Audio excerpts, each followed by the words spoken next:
Good morning, church. When was the last time you went to God and said to him, "You are enough"? I know we go to him, and those of us who are grateful, we will say, "God, I thank you for my family. I thank you for my children. I thank you for my home. I thank you for my resources. I thank you for my car. I thank you for breath in my lungs. I thank you for all that you've given me. I thank you that each day I wake up and I'm able to put my hands on new things that are the blessed gift, the gracious gift from you." That's good. But when was the last time you went to him and said, "If I had none of this,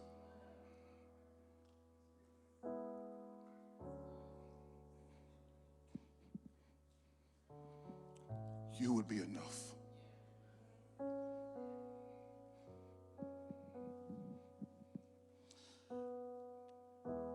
I think we have a fear of saying it to God, because if ever we said out loud, "All I need is you," then he may mess around and give you nothing but him.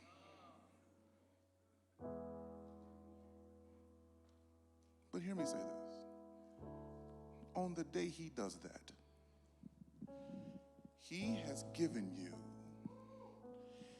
the single greatest possession, the single greatest asset, the single greatest blessing he could possibly give you.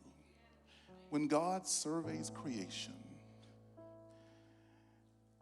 and evaluates everything that frankly only exists because he spoke it forth, when he looks through the nooks and the crannies to find something that is as good as him, he comes up lacking. When he tries to find something that is as worthy as his, he comes up lacking. I'm glad, because if he did, if he ever found anything that is as valuable as him, then our God would be an idolater. He looks at everything that exists and he says, "I am most worthy." And he saw fit to give you that which he knows to be most worthy, namely himself. So continue to bless him for what you have, in the possessions, the assets, the experiences of your life. But let us always and forevermore genuinely say, "King of glory, we don't want you to put stuff in this place. We want you to fill this place with you." Because with sincere hearts we say, we just want to be with you. And we worship the kind of God who will say, "I want to give you me, so that you may worship me according to my goodness, according to my provision, according to who I am. You may sing aloud, be vocal, express your affection for me, because I'm the one most worthy of your affections." Pastor Lewis came forward. I'm going to get to the text in a minute. Pastor Lewis came up this morning, and he mentioned that we are aware of the heartache and the loss and the discontent and the brokenness in the room.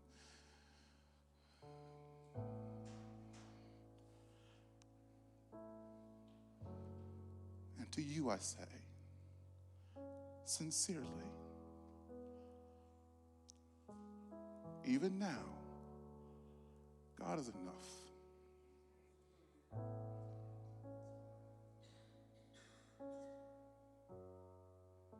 We can go down a list of names that we love. He is all of the things that we adore. He is Rapha.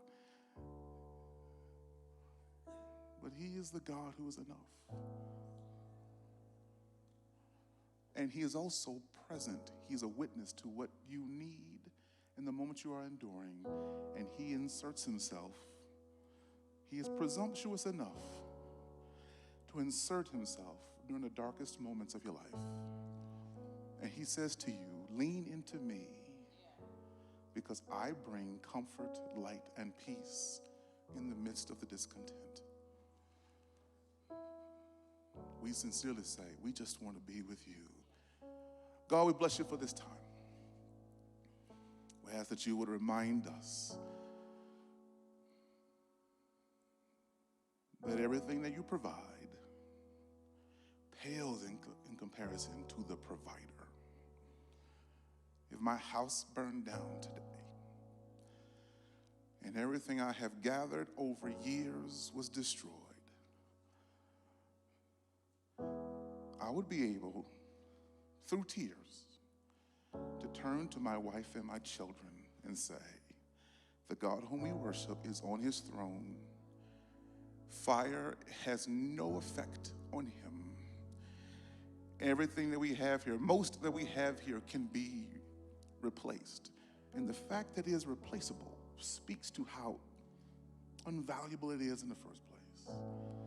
But the God who is incomparable, there is nothing and no one like him.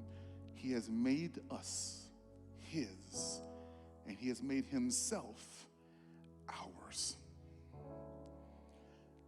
When the house burns to the ground, that is no less true. We bless you for being that kind of God. We appeal to you, our Father. We do so because access was afforded us through the Son, and we do so empowered by the Spirit of God. And all God's people said, amen.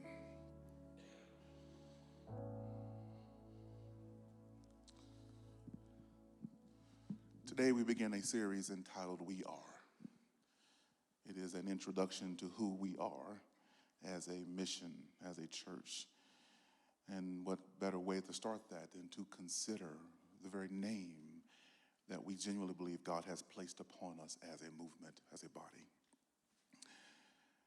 I will warn you, when you ask a pastor a series of questions, you ask a preacher a series of questions, you will get answers to those questions. And no topic has resulted in more questions for me lately than the idea of two churches marrying and becoming one. I've heard that discussed. I've had to discuss that more often in the last 6 months than I anticipated I would have to, even with people who do not know me. So I was late getting to church this morning. I got here about 10:15, which is late for me. That's late for me. That's late. Because church starts at 10:30, so late. That's late. Okay, I'll leave it out there for you. Okay, so I was late because I had to be at the offices of the now sunsetted institution that we call the Embassy Church. I had to be there as movers were going to be there to move all of our things out of our office space here. And they had to do it over the course of 2 days. They had to come in this morning to pack everything up. And then they're going to come back tomorrow morning to move everything here. So because they did it on a Sunday morning, I'm doing something right now. So I had to be there to let them into the building and get them situated and get ready to go. And then LaShonda, who I trust to over-manage that thing to the minutia, supervise breaks and everything. She is there with them now, supervising them as they're wrapping things up. And then I will be going to relieve her as soon as we're done.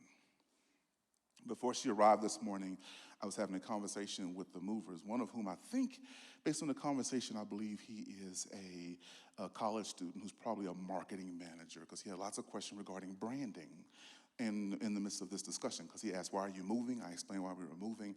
And then he asked me lots of questions around marketing, around branding. And one of the questions was, when the two churches married, did you change the name of the church? And I explained to him something I'm going to spend the next 4 weeks explaining to you, and that is, it's a mingling of the two names, but it's more than that. And I went into some detail regarding that. And he says, did you change the image of the church? And by that, he's referring to icons and logos and things of that sort.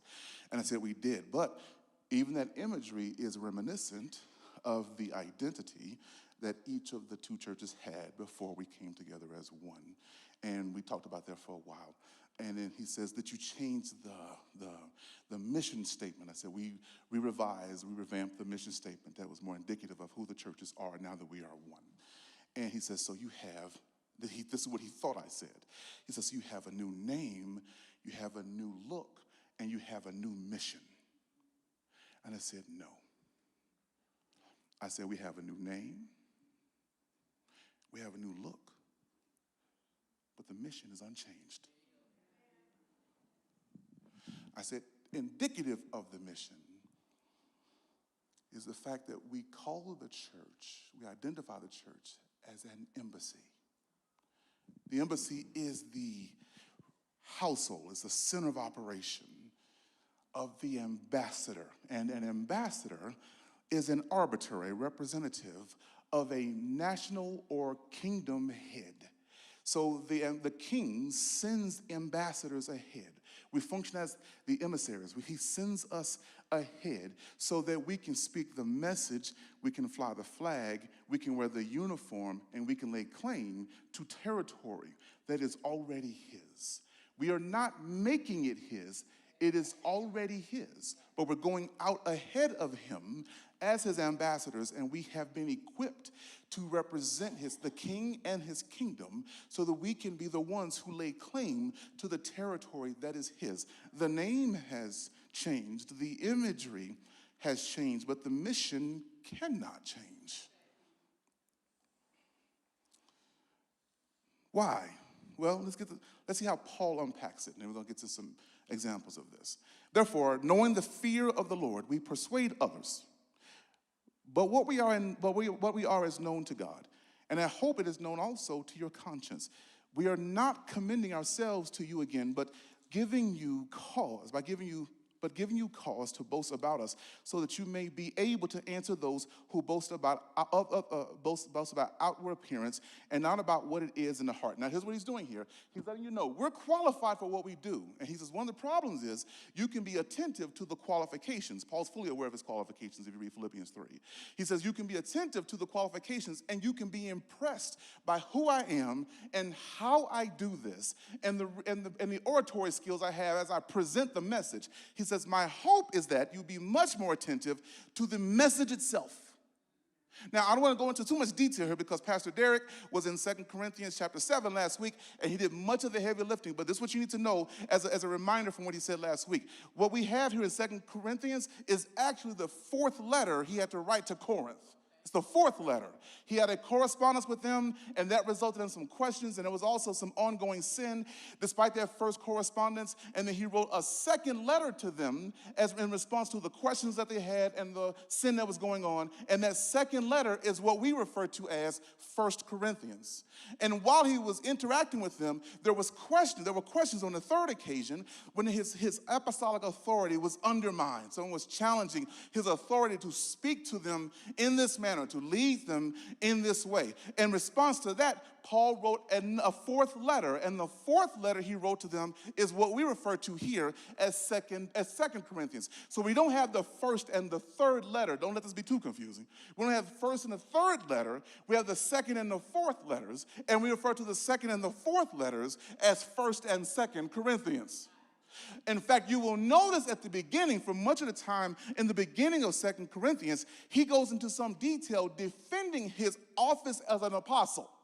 And he did that in response to the person who challenged what he'd said for the entirety of his previous interaction with them. And he says, not only am I defending the apostolic authority I have, I'm defending the message I am bringing to you as the apostle. And the message he was bringing to them is a comprehensive, listen to me very carefully, because I will park here for a minute.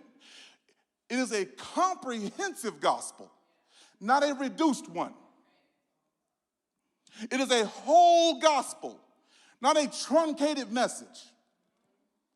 It is the entirety of Christ's accomplishment, not just the feel-good parts.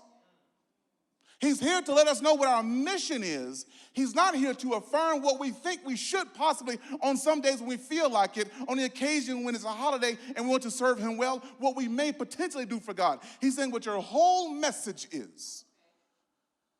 He gives them a comprehensive gospel message.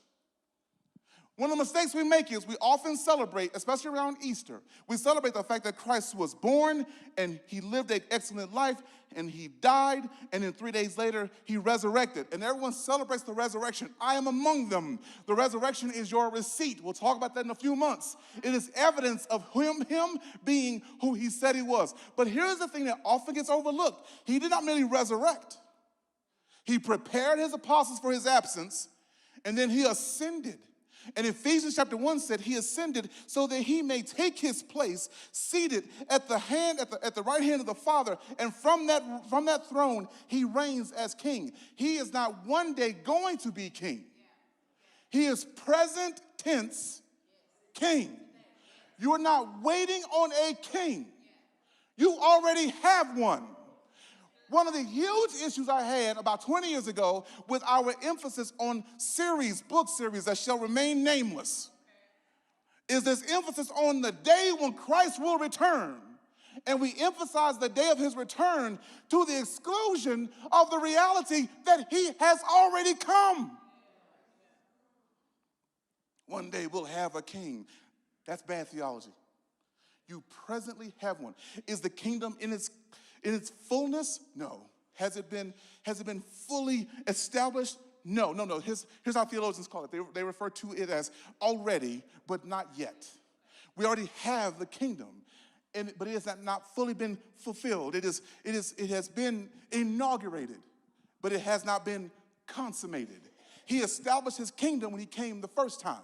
When he comes the second time, it will be fully known to each and every one who has eyes to see. There will be no one confused on that day who reigns. No one will be confused. You're not waiting on a king, you have one. And any gospel that has you focused on the day, one day, in the future, in the sweet by and by, when he will come back and he will deliver us from the heartache and the pain of the world. Your mind is so focused on that you think your responsibility is to merely endure this instead of confront the world. If you think that that's the idea of the kingdom that God has, you have a flawed view, and it's a misrepresentation of what 2 Corinthians chapter 5 is telling us. A few years ago, I watched an interview between a very well-known political spokesperson, a pundit, and he was interviewing on his podcast a celebrity pastor on the West Coast. And in the midst of that conversation, the gospel came up. And the pastor did something that did bless me. It did bless me. He chose an opportunity to share the gospel, knowing that he's going to be engaging a predominantly non-Christian audience.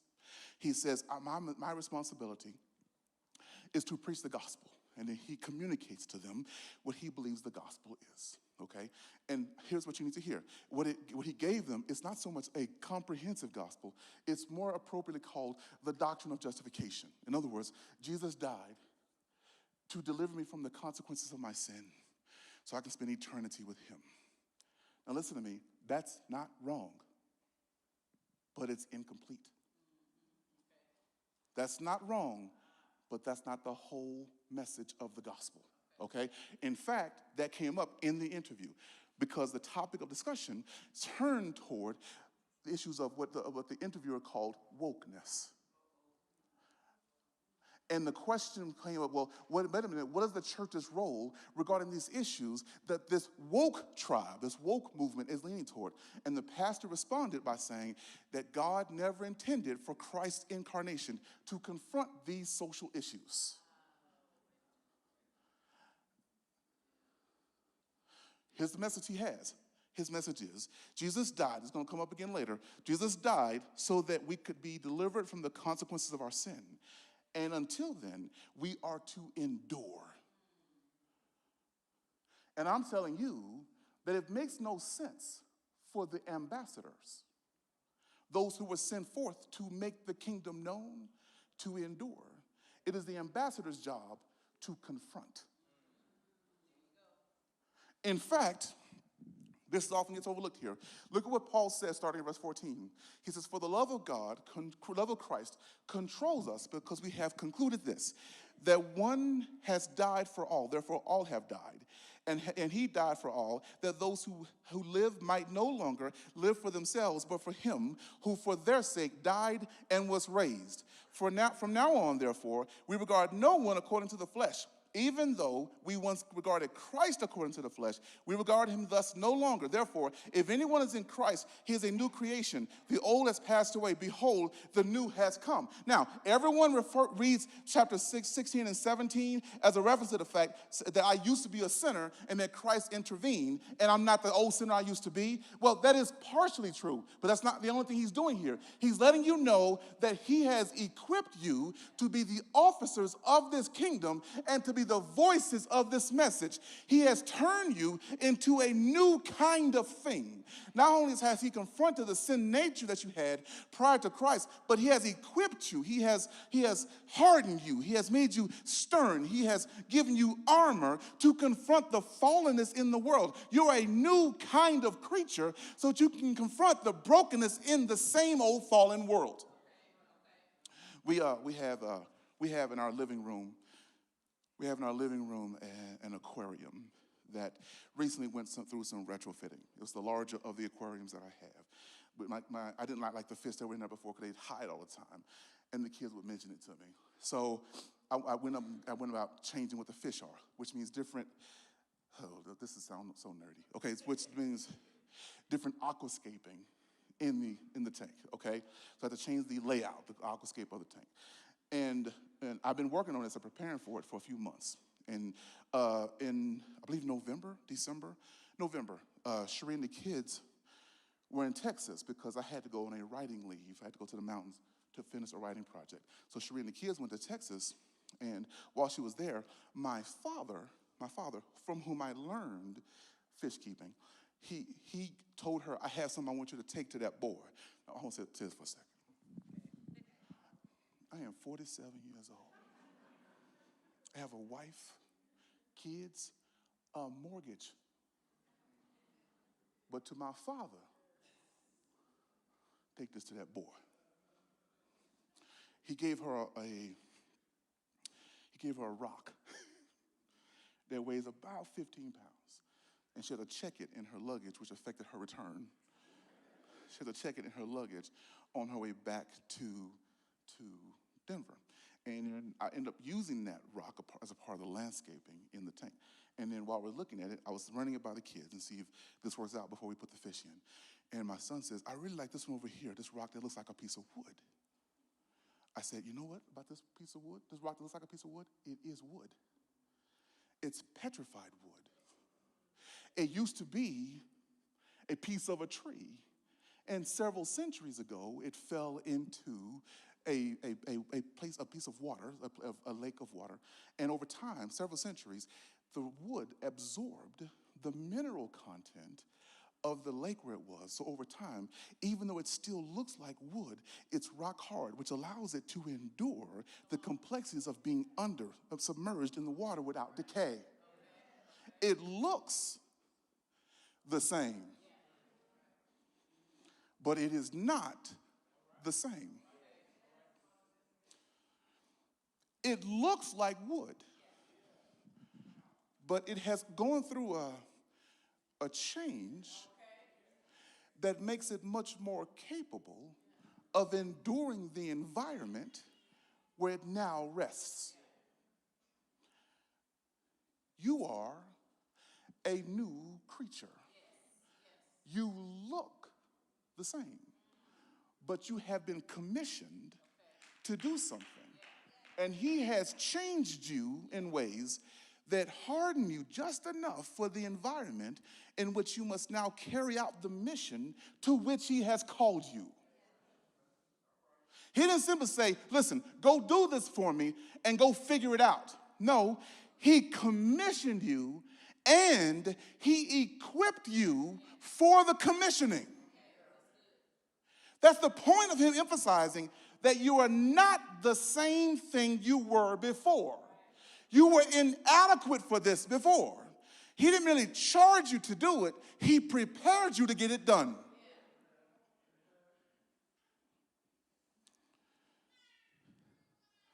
All of this from God, who through Christ reconciled us to himself and gave us the ministry. He's giving you the mission now. Gave us the ministry of reconciliation. That is, in Christ, God was reconciling the world to himself, not counting their trespasses against them, and entrusting, this is very important, and entrusting to us the message of reconciliation. You know what Paul does here that I take note of? He identifies the ministry of reconciliation as an act of grace. The fact that he decided to give it to us is an act of grace. The fact that he entrusted it to us is an act of grace. You do know he could have done it himself. Frankly, this is a room filled with competent people, but full disclosure, he could have done it better himself. And as an act of grace, he saw fit to commission you and me to be the ambassadors, the arbiters, the voices of his message of reconciliation. So in other words, he established his kingdom, then he appointed citizens, and then he made the citizens officers of the kingdom. And he said, now go forth and proclaim my kingdom. Different name, different logo, same mission.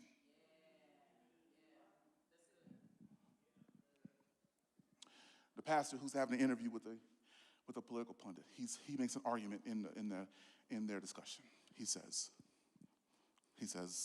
here's how you know that Christ never intended for us to experience social change. He says it never occurred in his lifetime. It never occurred in his lifetime. Now, let me fix a few things there. I know a woman who was healed of an issue of blood, and I know people who were fed, and I know of people who I've read about. I know of people who were hungry and they were fed. I know of people who were homeless and they were sheltered. I know of people who were naked and clothed. I know of at least one woman who was on the verge of being killed for her sexual sin. Frankly, she was accused of the sexual sin because she was surrounded by men who had probably committed that sexual sin with her. And then he intervened to save her life. I assure you, when she walked away, she said that Jesus made change today. Okay? I'm going to say that out loud, okay? I assure you, she did not walk away and say, he got nothing done. That's the first problem. The second problem with that argument is, while it is true that the entirety of change did not occur, because let's be frank here, he makes this argument, thousands upon thousands of thousands upon thousands of slaves were common to Rome at the time. And his argument is, when Christ died, there were still thousands upon thousands of slaves in Rome.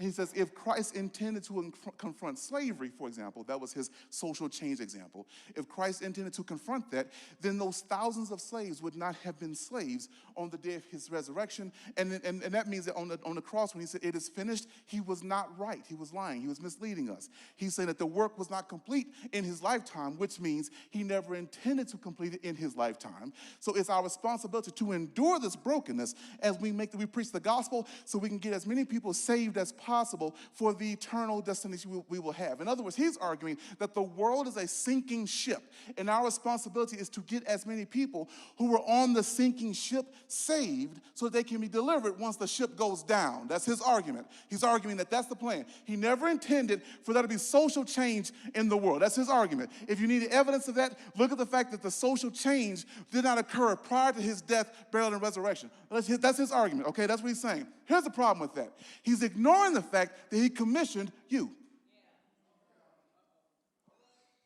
Okay? So this is where he's right. He's saying that the accomplishment did not happen in his lifetime. The thing he's missing is, once Christ was dead, resurrected, and ascended, he then handed the mission to you. He prepared the way. He set everything up that is necessary to experience social change.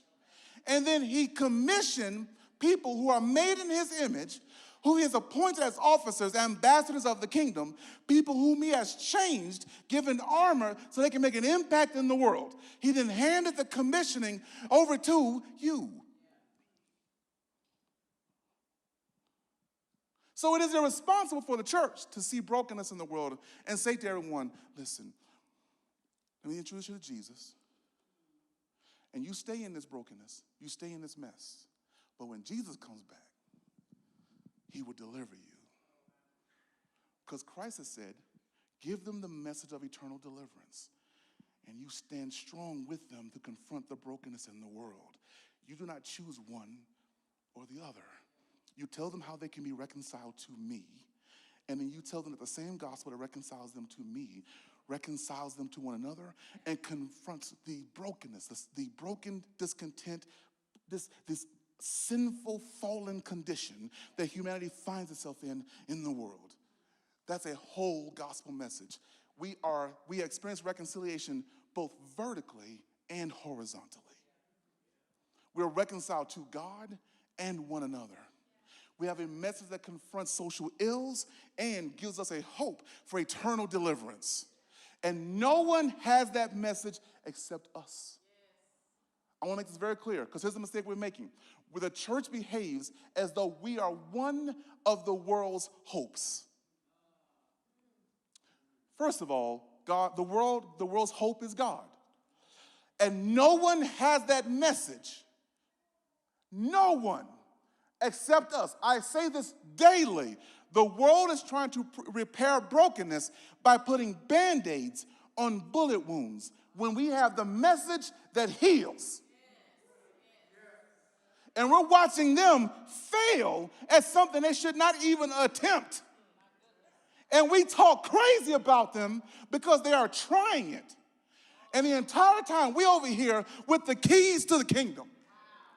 And we're jingling them arrogantly instead of confronting with the God divine authority behind us the brokenness that the world is trying to amend. No one can do that but us. No one has this message.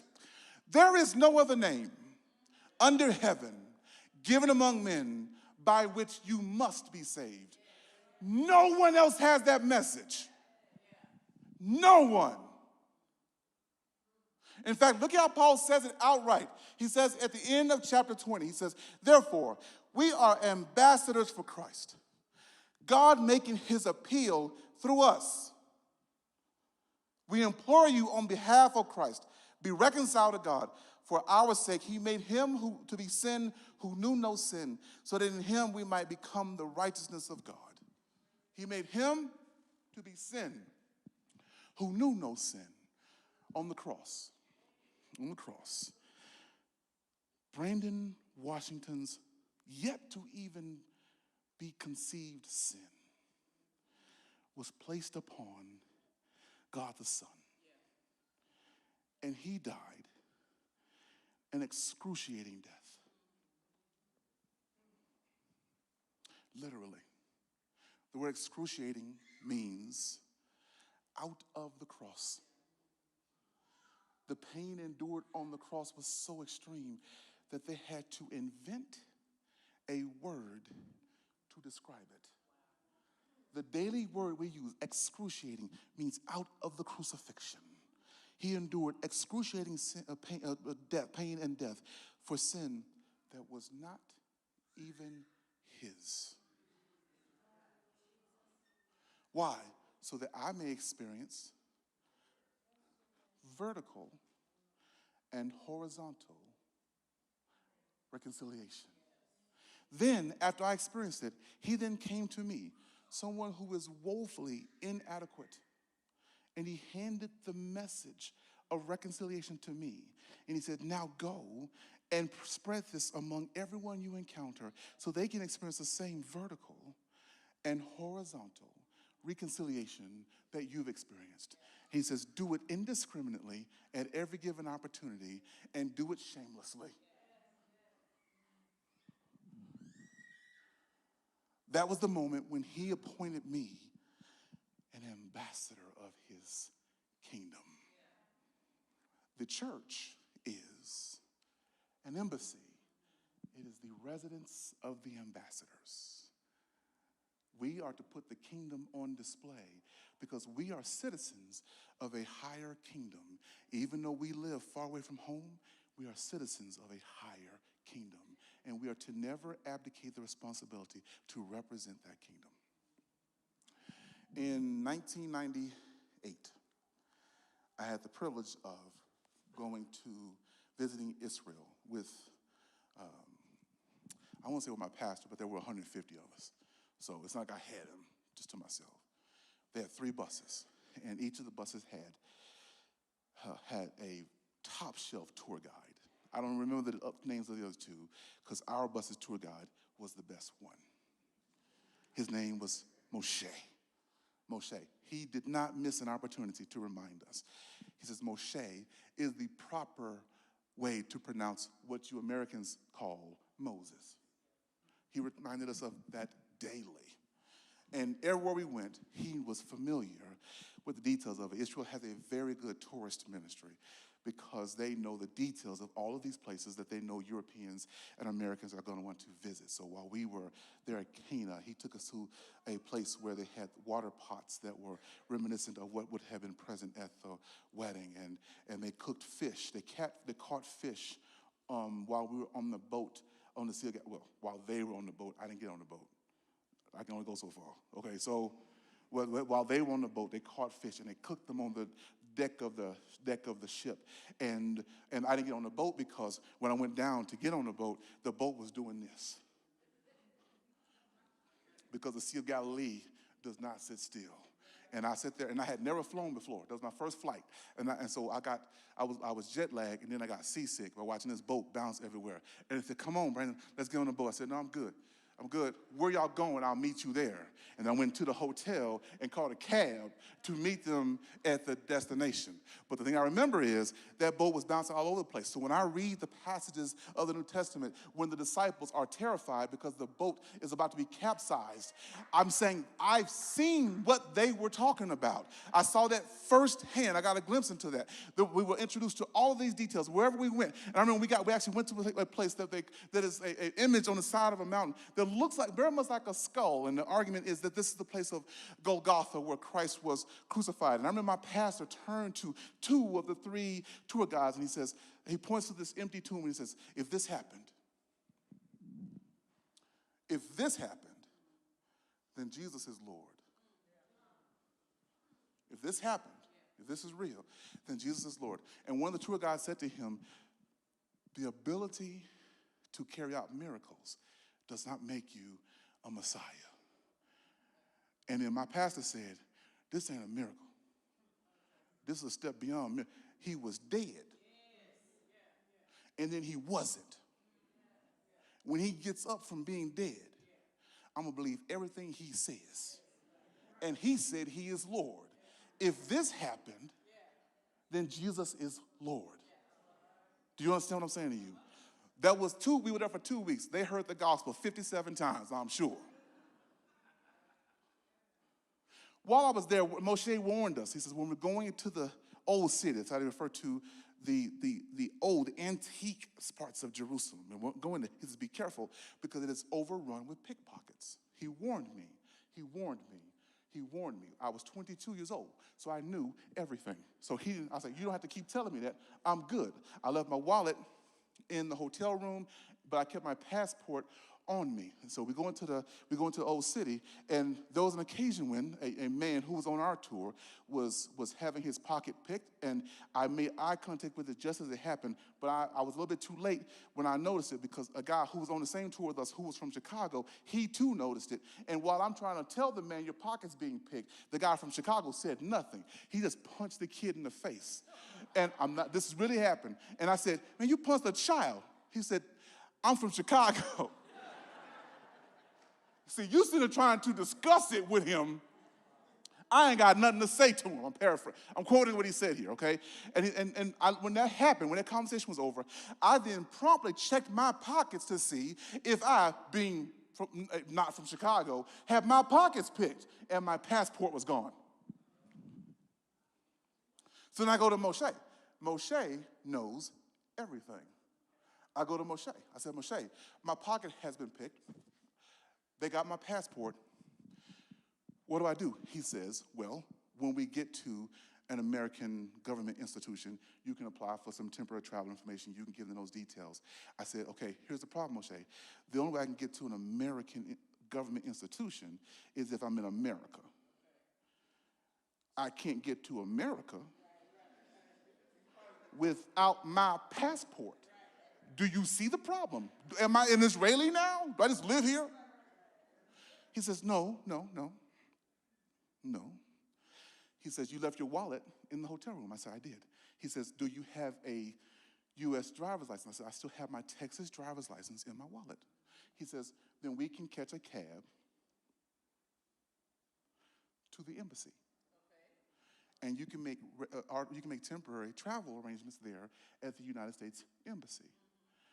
I get my wallet, we go to the U.S. Embassy, and when I walk through the gates, they asked me for ID. I gave them my Texas. No one had asked me for state ID. No one. I'm on an international trip. So they kept asking me for my passport. But when I walked through those gates, I gave them my Texas ID, and it was adequate identification. Why? Because the moment I walked through those gates, I was no longer in Israel. I was on United States sovereign soil. Everyone there had on a United States uniform. Everyone. They flew the United States flag. Everyone spoke English. They spoke the language, they flew the flag, and they had the uniform of the homeland. Now, I was a young preacher at the time, constantly looking for illustrations. And when you're doing that, you ask questions so that people can set the information up for you when you're going to use it in a sermon later. I said, why do you guys, knowing the answer to the question, why do you guys fly the flag, speak the language, and wear the uniform of the United States? We're in Israel. And he said, no, we're not. This is American sovereign soil. This is a little piece of America a long way from home. And because this is a little piece of America a long way from home, the cultures, the values, the language, the identity of the homeland are displayed here. You are the embassy of heaven. You are the eternal kingdom, a little piece of the eternal kingdom a long way from home. So the language, the values, the uniform, the experiences, the emphasis, the mission of the homeland is your mission.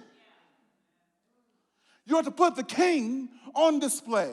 This affects your ethics. This affects your values. This affects how you live.